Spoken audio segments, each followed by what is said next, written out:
vida. Fisicamente você nota quando tem que parar. Quase 2 meses internado, né? Quase 2 meses. Dr. Fernando. Da minha turma, professor. Espetacular. Me intubaram durante 12 dias. O que o senhor estava sentindo prestes à intubação? O que eu me lembro na CTI, engraçado, a holografia que o vírus ficava passando. É mesmo? A fisioterapeuta falou assim, agora o senhor vai levantar. Eu falei, não consigo. Foi quando eu vi que eu tinha perdido 13 quilos. Aí eu vi o que é rede social. Experiências quase morte. O senhor teve? Eu só tive contato com o Dan Stubach, que é o Dr. Arthur. Fisioterapeuta é um profissional fantástico. Eu aprendi a andar, sentar, levantar, subir e descer a escada com 74 anos. A fonoaudióloga, né? Que te ensina a mastigar e engolir. Bloqueador muscular, neuromuscular. Nesse momento, a pessoa pode às vezes parar de respirar e ainda não está sedada, né? Aí eu falei, você vai anestesiar. Não, professor, não dói. O senhor quer ver? Puxa o fôlego e segura. Nada como sentir na pele realmente a situação do paciente, né? Quando falaram que ia me entubar, eu falei, bom, já era. Não vou ver mais meus filhos, nem minha esposa, nem meus parentes. É o seguinte, os amigos são fundamentais. Se eu evoluísse bem, eles viriam de São Paulo aqui de bicicleta. E vieram. É mesmo? Aí o Dan Stubach que mumificou nesse lugar. Ah, é? Com canela e pó de café. Teve algum momento, professor, que o senhor teve medo de não sair dessa? Existiu uma comunicação da CTI com a minha família. Depois eu soube que teve um momento que eles falaram, a situação é grave. O seu histórico de atleta ajudou, o senhor acha? É que a gripezinha é brava. O HC, eu devo minha vida ao HC. Depois disso tudo, mudou alguma coisa na sua vida, o modo de enxergar a vida, professor?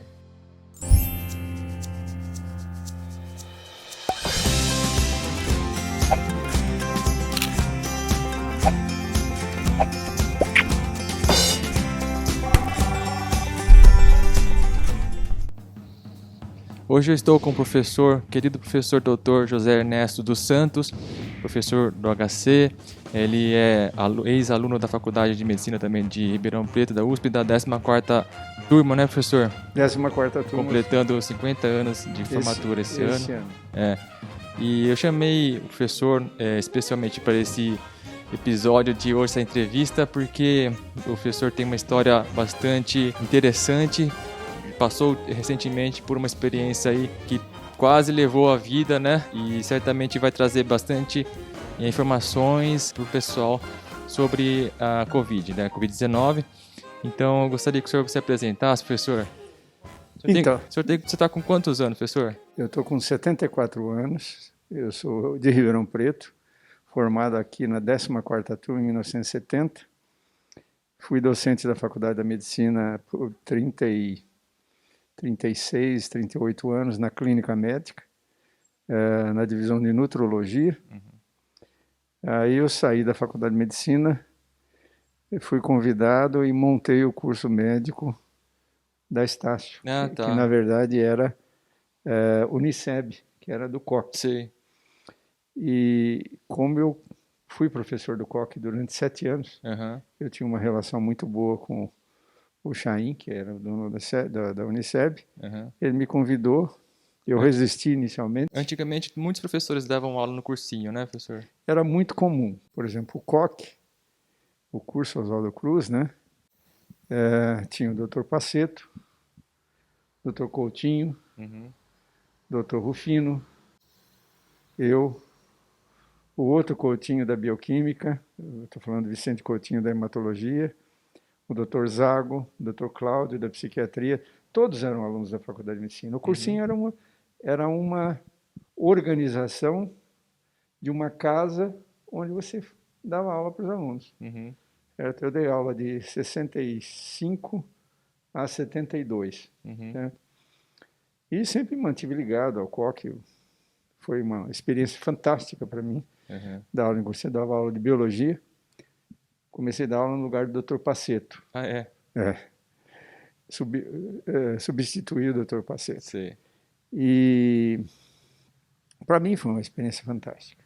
E é interessante que grande parte dos professores do COC ficaram docentes da Faculdade de Medicina. Uhum. Eu sempre digo que nós somos picados pelo mosquito da docência, né? E isso é uma doença incurável. É incurável. A gente adora dar aula e depois lá na Estácio, a Estácio foi vendida, a Uniceb foi vendida para a Estácio, e eu continuo lá com as minhas atividades, dando um curso de pesquisa clínica para os alunos do quarto ano, e continuo junto à minha associação médica, a Associação Brasileira de Nutrologia, dando curso de pós-graduação, o pós-graduação da USP também, EAD.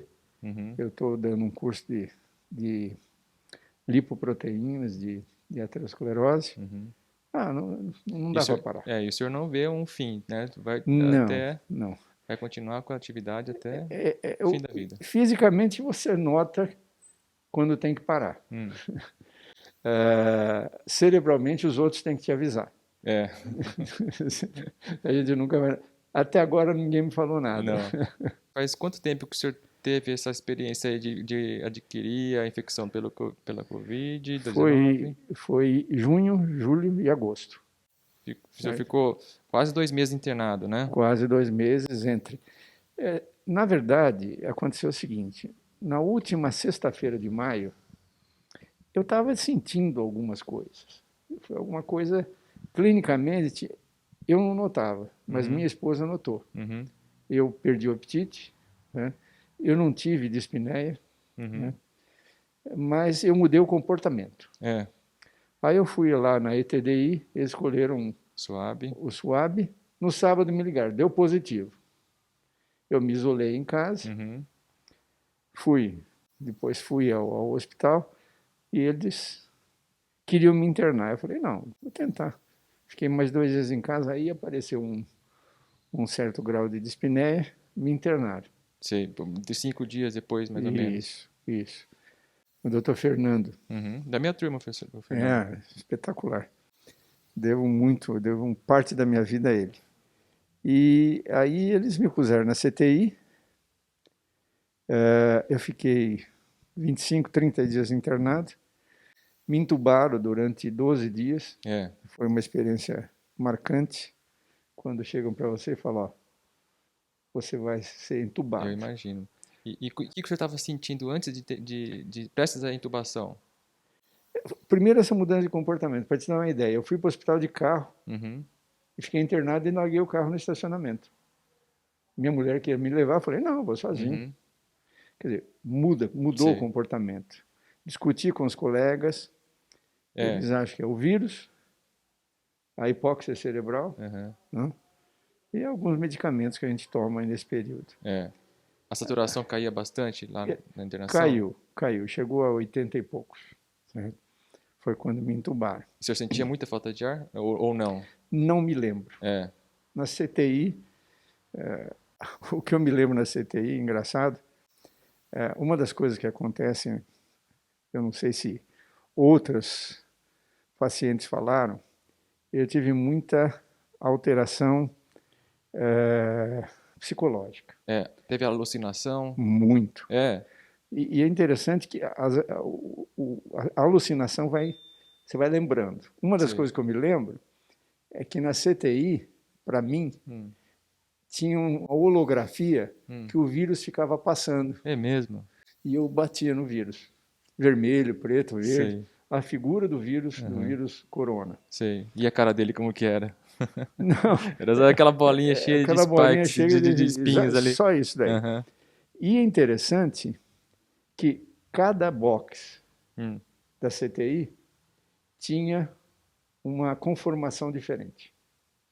Por exemplo, o box que estava em frente ao meu, outra coisa. Na minha cabeça eu fui internado em Limeira. É mesmo? Por que Limeira? Não sei. O senhor tem parentes lá? Não. O mais curioso ainda é que na minha cabeça eu fui internado num programa patrocinado para tratar professores universitários com Covid-19. É mesmo? Olha só, que coisa. E o programa era patrocinado por uma firma japonesa chamada Café Pelé. Não tem lógica nenhuma, mas na minha cabeça. E em Limeira. O box em frente ao meu, tinha um senhor, que eu guardo o nome dele, depois confirmei que era ele mesmo, tinha um design do Caribe. Ele era bem moreno, na cama dele, para mim, estava escrito Cairo. Sei. Ele era um indivíduo egípcio. Uhum. Tinha palmeiras, posters, e tinha uma janela onde eu via o mar. Caramba. Lá fora. Era uma alucinação total. Uhum. Agora, o mais curioso, essa eu nunca vou me esquecer, porque eu confirmei com o anestesista que me tratou de mim. Eu gosto muito de um filme nacional chamado Tempos de Paz, que o ator é o Dan Stubach, que faz o papel de um polonês que chega em janeiro, no Rio de Janeiro, tentando ficar no Brasil, imigrante, pós-guerra. E o Tony Ramos faz o papel de um delegado do Getúlio Vargas que dá autorização ou não. E o polonês fala que ele é agricultor, que o Brasil precisa de braços.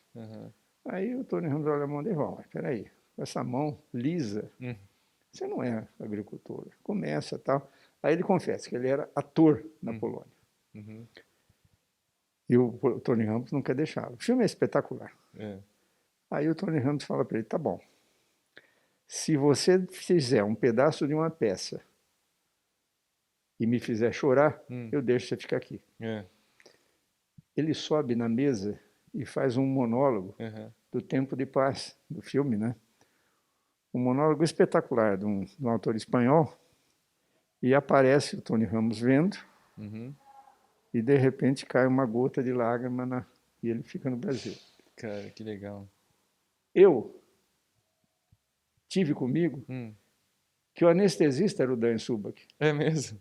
E comecei a chamá-lo do personagem do filme. Ah, é?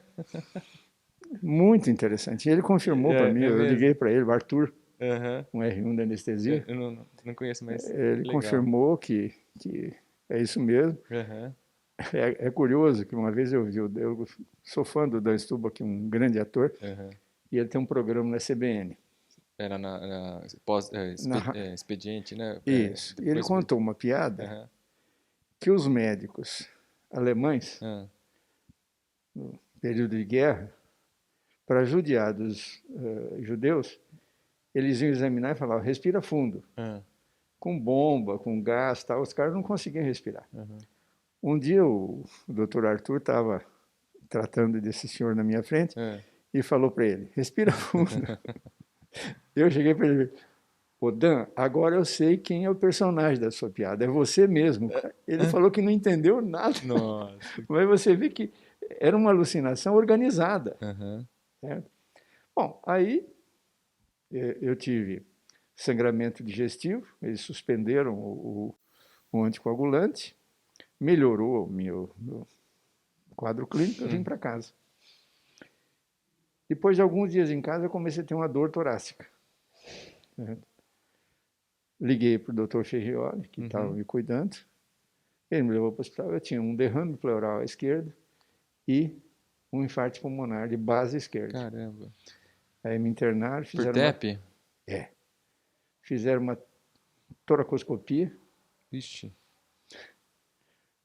Lavaram lá a base e me deixaram alguns dias com 2 drenos torácicos. Nossa. E eu com febre. Foi doloroso. Fizeram, mas fizeram anestesiado, Anestesia geral. Ou seja, eu tomei várias anestesias. Na CTI você fica absolutamente inconsciente, né? Você fica sedado. Bom, e eu tinha febre. Aí veio o resultado da biópsia de pleura, que deu uma Klebsiella. Nossa. Resistente a tudo, menos uma vancomicina de enésima geração, chamada TOR alguma coisa. TOR. Foi espetacular, porque comecei a tomar na segunda-feira à tarde esse antibiótico, já não tive mais febre. Aí fiquei 10 dias internado e me deram alta. O problema é que, alguns dias antes de ter alta, a fisioterapeuta falou assim, agora você vai levantar. Eu falei, não consigo. Uma sarcopenia violenta. Nossa Senhora. Aí o enfermeiro de um lado, a fisioterapeuta do outro, eu dei 10 passos até a balança. Uhum. Foi quando eu vi que eu tinha perdido 13 quilos. Nossa, caramba. Eu vi um vídeo que o senhor postou, já estava bem... Hoje o senhor está recuperado já, né? Recuperou o seu peso. 7 quilos eu recuperei. É, Não quero mais. tá Tá bom. bom. Mas aquele vídeo foi interessante porque o Dr. Fernando Nobre conseguiu das televisões e rádios de Ribeirão Preto que colocasse uns trechos Sei. para o pessoal Que levar a legal. sério Uhum. a máscara e o álcool. Uhum. E pediu para eu gravar. Aí eu vi o que é rede social. Uhum. A minha esposa pegou o telefone e gravou aquilo que você viu. Sim. Só que ela mandou essa gravação para as esposas dos meus colegas de turma. Uhum. Na quinta-feira. Na sexta-feira, Uhum. eu atendi o telefone o dia todo. É. O vice-presidente da AMB, É Acre, mesmo? Amazonas, Salvador, Que coisa. todo mundo, né? Eu vim aqui e tal. Essas redes sociais são perigosíssimas. Porque aquilo ali não tinha problema. Mas se fosse alguma coisa ruim, ela teria também. Tanto para o bem quanto para o mal, né? Por isso que eu vejo os políticos preocupados aí com esse processo. Uhum. Aí eu fiquei em casa. Aí veio a etapa de... Eu vim para casa, né? Veio a etapa de recuperação. Tá. Até para dolorosa. Só um minuto, professor. Eu sempre tive muita curiosidade de saber de pacientes que tiveram tempo intubado, com sedação, com coma induzido, se a pessoa presenciou ou sentiu experiências quase morte. O senhor teve alguma experiência assim ou não? Não. Inclusive, meus filhos, eu tenho 3 filhos, eles perguntaram se eu falei com Jesus Cristo. É. Eu falei, não, eu acho que ele estava ocupado, tinha muita pessoa para ele atender. Ele até falou, não, você vai voltar, você tem coisa para fazer. Não tive essa experiência, não. Eu tive alucinações, como eu descrevi para você. Não se viu fora do corpo, vendo o seu corpo de cima? Assim? Não vi. Isso eu não tive. É. Eu não sou da religião espírita. Né? Eu ando procurando uma religião. Eu fui criado no catolicismo, né? Mas não tive essa experiência. E também não viu ninguém assim conhecido que já tinha morrido nas suas alucinações também? Não vi. Eu só tive contato com o Dom Stubach, que é o Dr. Arthur. E era engraçado porque, além de ser anestesista, ele era dono de uma fábrica de cerveja. É mesmo? Que ele fazia propaganda na CTI. Caramba, a cerveja tudo era muito elaborado, assim. Era da marca TAB. T-A-B. Olha só. Maiúsculo. É uma coisa maluca de tudo. Sem lógica, né? O duro foi... Eu tomei 120 injeções de heparina na barriga. Então, quando a enfermeira vinha, doutor, que lado? Só uma picadinha no abdômen, né? Aí não tinha mais veia, aí eles fizeram um pique. Levaram ultrassom, cateterizaram, e eu fiquei alguns dias, uma semana, com um pique, né? Mas é uma experiência terrível. Mas pelo estado que você se encontra, você não tem reação. Sei. Hoje, quando eu penso no que eu passei, porque eu vim para casa e comecei fisioterapia. Fisioterapeuta é um profissional fantástico. Fantástico. Por experiência própria, eu também tratei meu ombro. É fantástico mesmo. Eu aprendi a andar, sentar, levantar, subir e descer a escada com 74 anos. Coisa que eu devo ter aprendido com 2, 3 anos. A fonoaudióloga, né, que te ensina a mastigar e engolir alimentos sólidos, pastosos e líquidos. Né? O paladar ainda não voltou. Não. Olfato? Não. Olfato, eu acho que sim. Quando o paciente é entubado, no tratamento para a COVID, há sedação, mas também há a infusão de bloqueador muscular, neuromuscular. E nesse momento, a pessoa pode, às vezes, parar de respirar e ainda não está sedada, né? O senhor lembra alguma coisa desse tipo ou não? Não. Tinha falta de ar durante... Não. Aparentemente, a minha intubação, eu conversei eu liguei para a pessoa que me entubou para agradecer, né? Uhum. Ela me falou que foi tranquilo. E a retirada da intubação também foi tranquila. É. Na segunda fase, eu me lembro que quando a cirurgiã foi tirar o dreno torácico, Uhum. eu não tinha visto, né? Isso. Aí eu falei, você vai anestesiar? Ela falou, Não. não, professor, não dói. O senhor quer ver? Puxa o fôlego e segura. E Isso. começou a puxar o dreno. Eu tive a impressão que o dreno tinha uns 4 metros, porque Uhum. como demorou para sair. É. Nossa senhora, aquilo foi Tem que puxando. puxar rápido, puxa rápido e já oclui ali. Isso. Não dá Mas pneumotórico, né? para quem está lá, Aham. parece uma eternidade. Uhum. Né? Fiquei com sonda nasentérica, porque fizeram enteral. Uhum. Né? Eu tive a experiência. E agora eu estou tendo a experiência de usar um medicamento para voltar ao apetite, Uhum. que eu uso com paciente com anorexia nervosa. Tá? O feitiço, Aham. feiticeiro. Mas o apetite ainda não voltou. É. Não. Uma coisa importante que para mim, as grandes surpresas foram a fisioterapia Uhum. e a terapia nutricional. Uhum. Porque o Dr. Nelson Youssef, que fez os cálculos para mim, eu tomo um suplemento que, usando 3 vezes por dia, me garante a ingestão proteica. Uhum. Certo? O que eu me alimento de alimento normal, Já almoço, jantar, é lucro, hein? é lucro. Uhum. Certo? Então, graças a isso, eu saí do hospital com 9 de hemoglobina, Caramba. estou com 16. Ah, é? Fiz todos os exames laboratórios há 2 semanas, está tudo normal. Uhum. Agora eu fiz uma reavaliação pulmonar, também não restou nenhum problema sério, né? Uhum. Eu estou fazendo hidroginástica 3 vezes por semana, Uhum. fazendo exercício respiratório Uhum. com um aparelhinho bucal, Sei. que você respira contra a resistência, Uhum. que é espetacular também. E já estou indo na quadra de tênis rebater Olha bola. só. Não como jogo, também Uhum. nunca joguei. Eu tento, né? Uhum. Mas é fisioterapia para mim, Uhum. porque eu faço um movimento lateral, que é um movimento difícil. Eu não estou correndo ainda. Uhum. Eu estou me movimentando na velocidade, com alguma dificuldade. Uhum. É uma grande experiência para nós médicos para aprendermos a tal da empatia para o paciente, né? A hora que a gente está na situação do paciente, que a gente enxerga todo o medo que o paciente sente, né? A preocupação, o receio, né?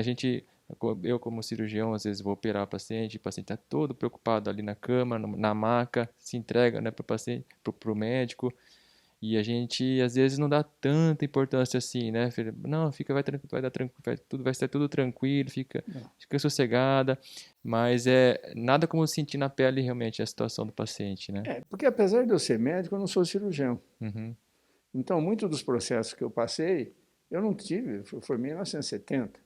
Eu não fiz cirurgia. Uhum. Então, para mim, foi uma surpresa. A intubação, para mim, quando falaram que ia me intubar, eu falei, bom, Já era.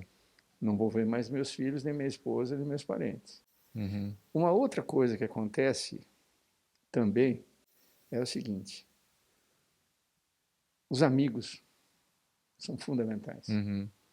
Quer dizer, o número de telefonemas que eu recebi depois, mensagens de apoio, de Uhum. rezas que Uhum. foram feitas, certo? As mais variadas, você vê como é importante essa rede Sim. de sustentação que Uhum. você tem, né? Que legal. A família, é curioso, né? Os meus 2 filhos moram em São Paulo Uhum. e os 2 gostam muito de ciclismo. Uhum. Uma das promessas que eles fizeram é que se eu evoluísse bem, Uhum. eles viriam de São Paulo aqui de bicicleta. E vieram. É mesmo? 13 horas e 20 minutos. Nossa. Saíram domingo retrasado de São Paulo às 4 horas da manhã, chegaram aqui às 5h20 da tarde, Caramba. com uma van dando É, apoio e que tal. legal. Então foi assim, uma coisa muito boa sentir Sim. essa essa rede de apoio, essa a energia. esposa, Uhum. deu impressionante, né, o apoio E o senhor dado. sentia toda essa energia assim chegando assim Sim, das sim. pessoas. Porque você não recebe visita Uhum. nessa situação. Você recebe mensagens, né? Outra coisa engraçada, na CTI, eu queria meu celular. Aí eles falaram assim, não pode ter celular. A menos que o celular seja, o termo que me foi, A que prova d'água para poder não, jogar álcool. ele era, como é que chama? Mumificado. Aí o Dan Stubbock mumificou meu celular Ah, é? com canela e pó de café. Mas isso não. Era o processo. É, Envolveu. Eu nunca recebi o celular porque o celular tá. estava em casa. Ah, Mas eu devo ter sido um paciente muito chato para as enfermeiras, é, nutricionistas, porque eu queria vir embora para casa. sim. E teve algum momento, professor, que o senhor teve medo de não sair dessa? Eu De... tenho a impressão que o movimento mais tenso foi na intubação. Uhum, Depois, não, você nem pensa nisso, né? aham, Você faz força para viver só. sim. Alguém me falou, você foi muito resiliente. Uhum, Não tem outro jeito, quer dizer, o que propuseram eu aceitei, uhum, certo? Fiz força para obedecer, só. Né? Você não tem o que fazer. uhum. Né?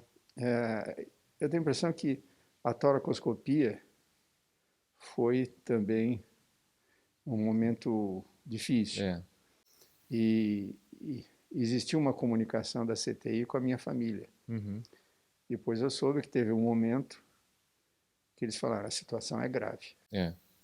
Que foi quando eles começaram a me pronar Hum, e depois entubar. uhum, Né? Quer dizer, teve um momento de gravidade. Né? uhum, Agora, eu tenho a impressão, veja bem, usaram na CTI plasma de convalescente. uhum, Todas as drogas usaram um anticorpo monoclonal de complemento, uhum. que publicaram recentemente o artigo. Tá. O, Foram os tratamentos que fizeram no Trump também ou não? não sei, Uhum. espero que não. Foi um anticorpo monoclonal de complemento para bloquear o mecanismo inflamatório. Uhum. Até eu brinquei muito com o hematologista que fez, falei, poxa, eu tinha que ser coautor do trabalho. É. Você só escreveu, me Uhum. aplicou, eu que sofri as Pois é. aplicações e tal. Falei, não, você põe agradecimento. É, usei esse antibiótico, que é um antibiótico Uhum. de última geração. Não? Uhum. O HC, eu devo minha vida ao HC. Certo? E sou eternamente grato Uhum. à equipe que cuidou de mim.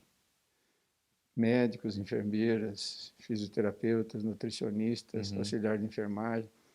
A forma como eles me trataram e como eles tratam a todo mundo Uhum. é uma coisa impressionante. É, né? Muito, muito. Muito, uma coisa louvável, né? Sim. E, professor, muitas pessoas que tiveram Covid desenvolvem algum certo pânico depois. O senhor teve alguma coisa assim? Não, não. Você vê, eu estou no meu consultório todos usam máscara,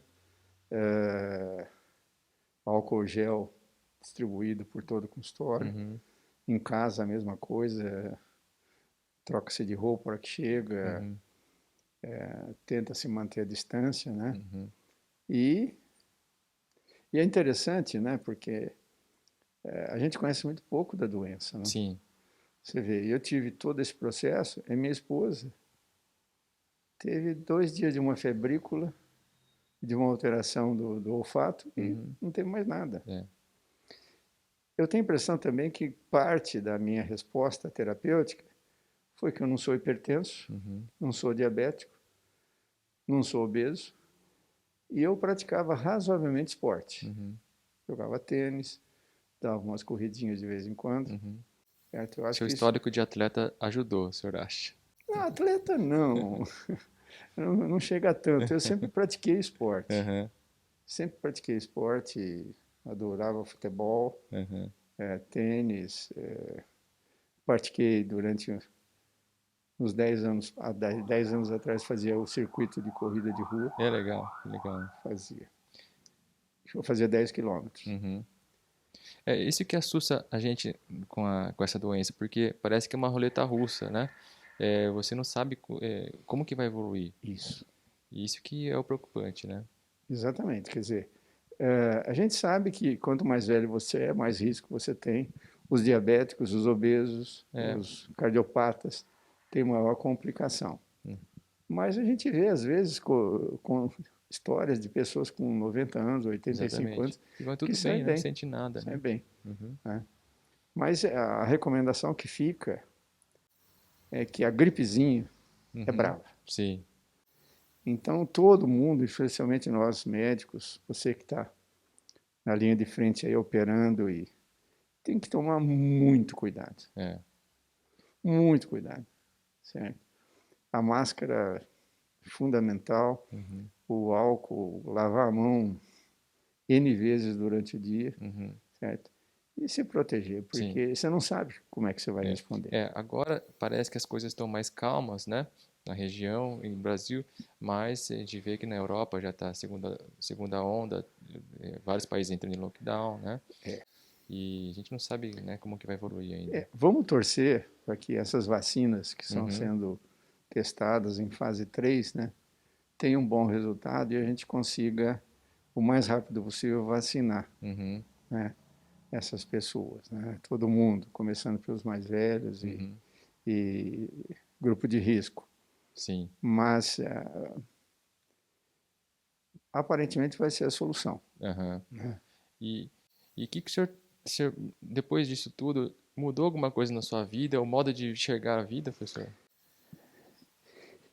A impressão que eu tenho é que você fica mais tolerante. Hum. É.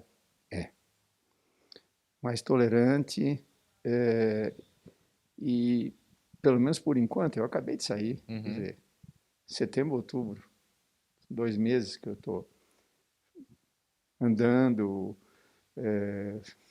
fazendo fisioterapia. Uhum. Algumas coisas que você ficava nervoso. Futebol. Hum. O meu time perdeu, ganhar, quer dizer, Uhum. eu fico feliz quando ganha, triste quando O senhor é perde, corintiano, não? sou São Paulino. Mas, quer dizer, eu não vou preocupar com isso. Aham. Você fala, poxa vida, eu passei o que eu passei, eu vou me preocupar Sim, no, exatamente. no trânsito, Uhum. com algumas posições que outros tomam. Quer dizer, Uhum. talvez também seja relativo à idade, né? Sim. Relativo à idade, certo? Outra coisa que acontece, Ricardo, é você vê que o tempo passa, Uhum. certo? E com 74 anos, qualquer hora pode acontecer, Uhum. certo? Eu sou uma pessoa que guardo muito livro, recorte de jornal. Tomei decisão. Vou doar esses livros, porque se eu tivesse ido, eu ia dar muito trabalho para Sim, meus filhos, verdade. certo? O que fazer com esses livros, guardar Uhum. essas coisas, tal. Então, tem mudança, sim. Tem Uhum. mudança.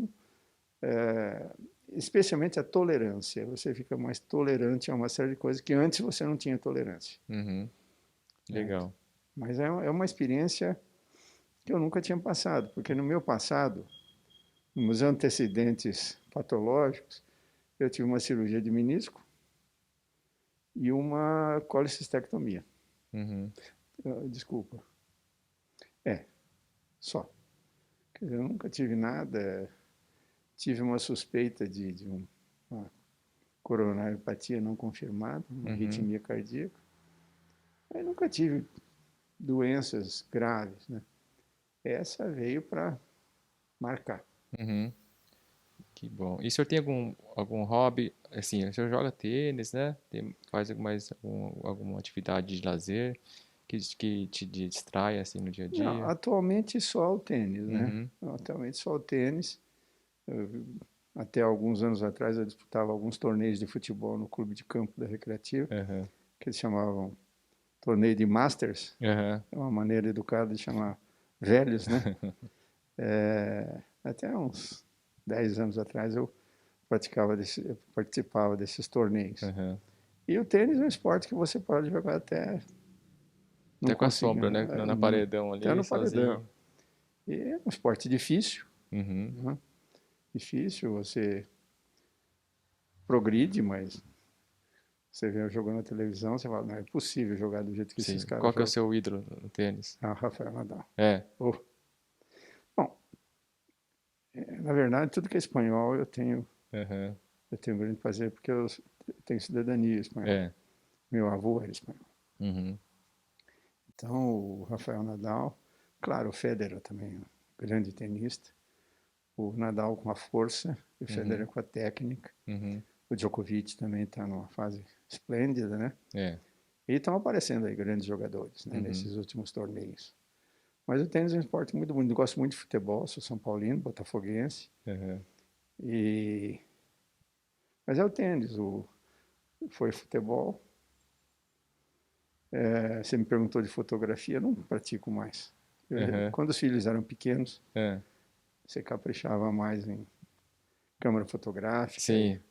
Hoje o celular acabou com tudo, né? Ele até telefona, mas é computador, é câmera fotográfica, tudo, né? E eu gosto muito de escrever. Gosto. Tem um livro publicado de crônicas. Como chama mesmo? Eu pesquisei na internet e eu vi que o senhor escreveu. Relatos de percurso. Isso. É sobre o quê? São crônicas sobre a minha vida. Que legal. O que eu vivi na Vila Tibério, onde eu fui criado, no COC, na faculdade, e algumas opiniões sobre alguns fatos da vida. Eu vou dar um exemplar para você. Obrigado. Se você prometer que você vai ler. Opa, leio sim, com certeza. Professor, eu tenho até uma lembrancinha aqui pro senhor também. Peraí. Para com isso. Não, só uma lembrancinha mesmo. É uma necessaire para o senhor guardar. Que bacana. Um estojinho aí para guardar. O que é DF? É doutor fotógrafo, professor. Que beleza. Parabéns. Para guardar suas canetinhas aí, pendrive, tudo. Parabéns. Muito obrigado. Obrigado mesmo. Professor, eu acho... Então, eu vou aproveitar. Com licença.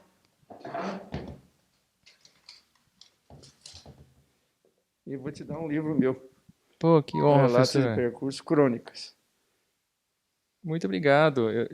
Eu vi mesmo que o senhor fez o lançamento ali em 2018, não foi? Isso. Aqui, muito obrigado. Relatos de percurso, eu vou ler sim e vou comentar depois. E criticar. Muito obrigado. Foi uma honra mesmo, professor. Muito obrigado. Fico muito feliz de tê-lo aqui no canal para fazer essa entrevista, mas principalmente de encontrar o senhor assim inteirão, né, recuperado totalmente. Se Deus quiser.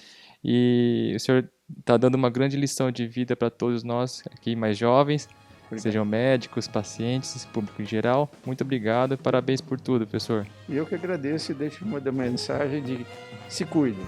Sim. O vírus é cruel. Tá? Muito obrigado. Muito obrigado, Ricardo. Obrigado, professor.